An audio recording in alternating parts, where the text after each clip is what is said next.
Professor Alpins, let's discuss the corneal refractive differences that are often seen in refractive laser surgery and how one can address those differences to optimise the surgical outcome.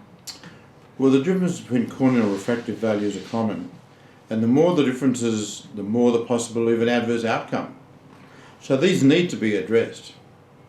Up until now, the treatment is at one extreme or another. You either treat by manifest refraction, or you go to the other extreme and go for a spherical cornea, treating by corneal values alone. But in each of those two cases, you're actually not really taking any notice of what's happening at the other level.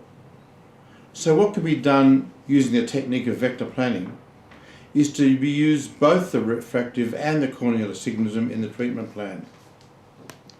So the idea of treating by a wavefront refraction really is 100% refraction, or topographically guided is the other extreme that you mentioned, but somewhere in the middle of the group is the sweet spot. Yeah, so all of those different sophistications of wavefront refraction, corneal wavefront, the wavefront refraction is just another refractive element that doesn't really address the corneal values. Corneal wavefront doesn't really address the refractive values. They're just very fancy ways of looking either at a refraction or a topography. They don't actually incorporate the two together, which is what vector planning does. What's the paradigm between the vector planning process?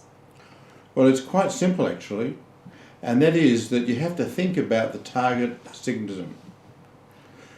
When you target a with the wall astigmatism, is generally more optically favourable than against the wall astigmatism, and an oblique astigmatism really has no particular advantage at all.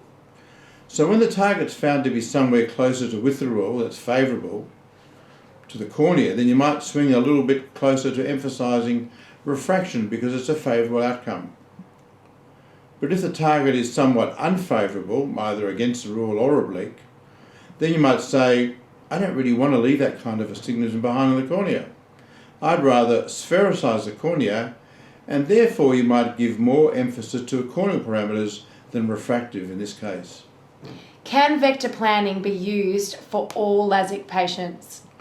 I use vector planning for all my patients who require astigmatic treatment.